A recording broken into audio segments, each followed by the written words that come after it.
Hi guys, and welcome back to a new video, and as you can tell by today's title, we're packing to go for my next surgery trip. I can't believe that it's been nearly 3 months already and I'm packing to leave for Turkey tomorrow.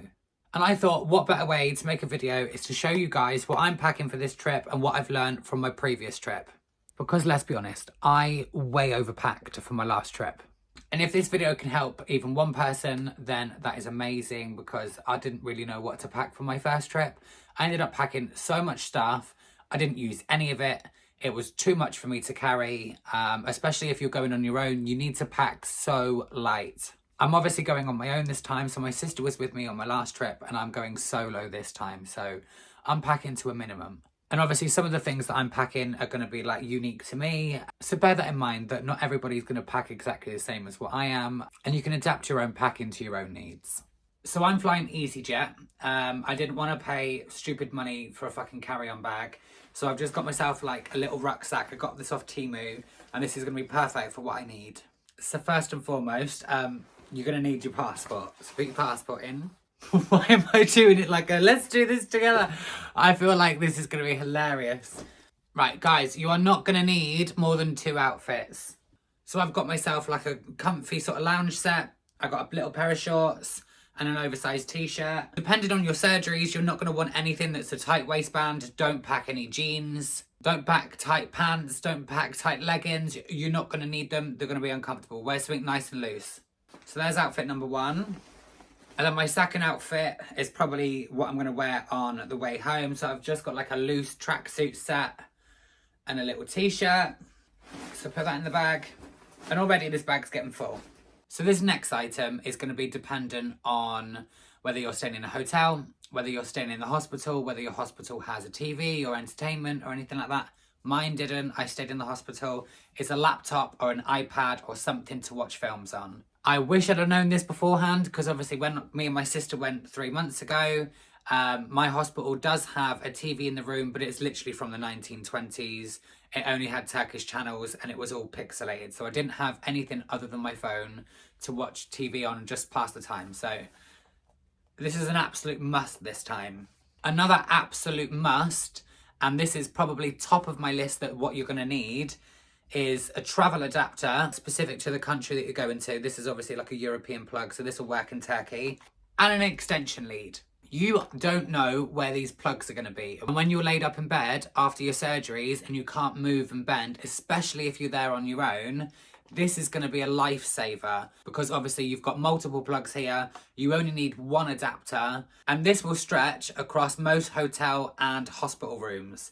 So you are never going to be without your device, and you won't have to worry about getting up, stretching. For me, this was the most important thing when I went on my last trip. And me and my sister shared mine. So yeah, definitely pack an extension lead and get yourself a travel adapter. Obviously, don't forget your chargers for your devices. And the other thing that is an absolute must, number 1 must, is an eSIM. I cannot stress how important having an eSIM is. So there are so many different companies. I've used Maya, I've used Olafly. Olafly seemed to be the best one that I've ever used. I'm obviously not affiliated with them. I'm just giving you my honest opinion. When you are either on the way to the airport or you're in the airport, go on to Olafly, pick the country that you're going to go to, for how long you need to be there, how much internet you're going to need. I always go for unlimited, and then you are completely covered for the whole duration of your trip. So once you get off the plane in whatever country you go to, if there's a problem or you can't find your driver, or you need some directions or anything, you need to contact any loved ones or the hospital, you can get hold of them.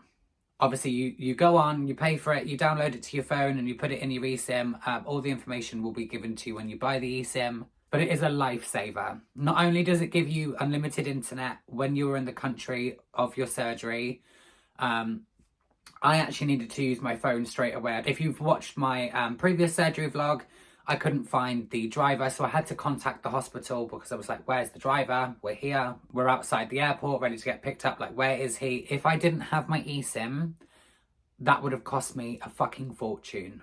And obviously, when we were in the hospital, they did have Wi-Fi, but you had to log in every day. It was a little bit of a faff, so I didn't have any of that problem. My sister did, but then she just used my mobile data. So yeah, get yourself an eSIM, guys.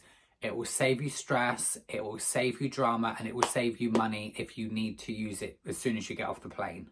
And for price wise, the last time I went to Turkey, I think I got an 8-day plan. So just in case I had to run over, an 8-day plan for Turkey, for unlimited internet, I think it was £25, which to me was a bargain considering how much I would have spent on internet and different things, especially in countries like Turkey where you can't roam freely like you can in the EU. It is definitely worth it, hands down.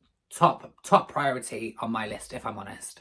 This one again is going to be dependent on your surgeries, but it's underwear.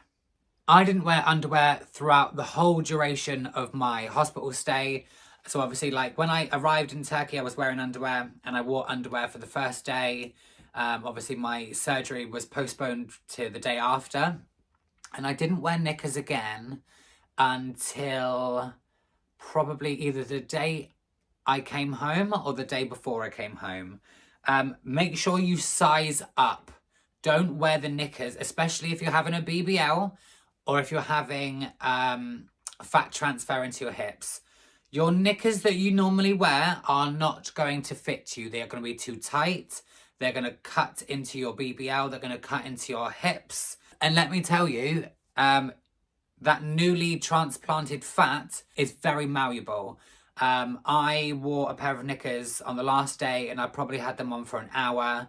And then I went to the toilet, took it off, and it had made big indentations in my transplanted fat in my hips. So go and grab yourself a pair of knickers that are at least a size bigger. Same with shorts, different clothes.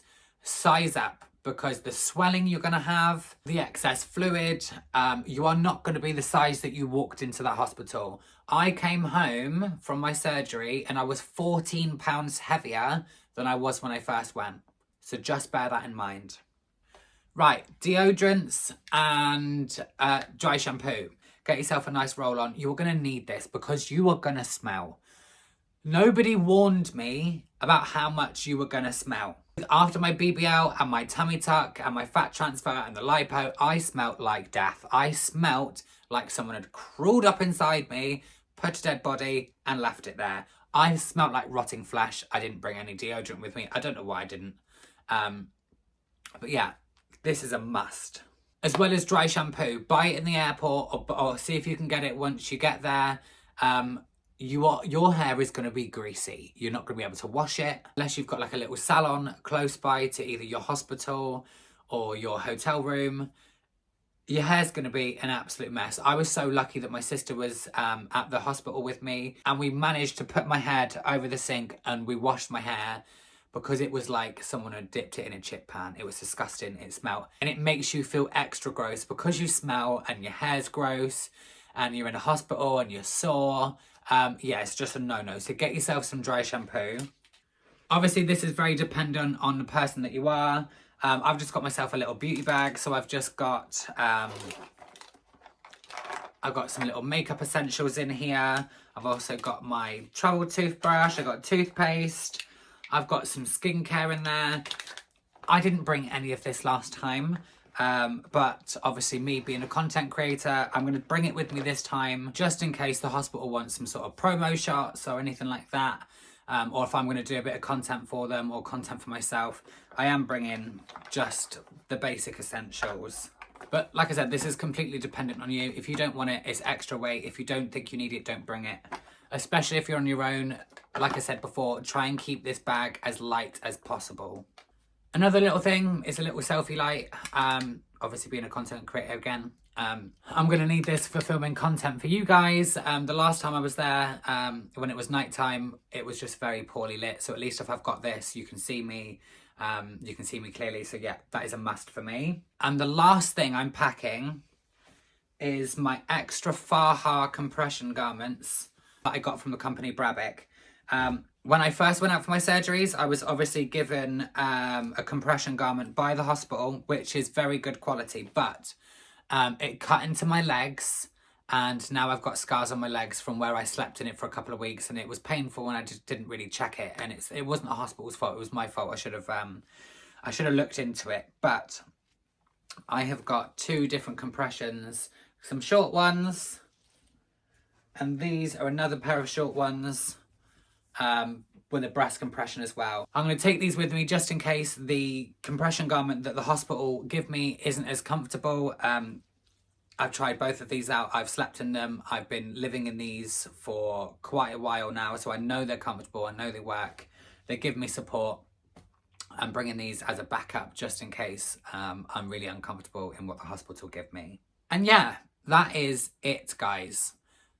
Last time I took money with me. Obviously, if you're going to pay for your surgery, you need to take your money with you. My surgeries are all paid for. I paid for them the first trip. I hope that this little video was helpful to some of you. Please let me know in the comments if anything that I packed is completely different to what you packed for your surgeries. So yeah, I can't believe that tomorrow I'm going to have my boobs done. And I can't wait to take you guys along with me. I absolutely love you all. Thank you so much for watching, guys. Don't forget to like and subscribe and hit the notification bell so you don't miss out on any future videos.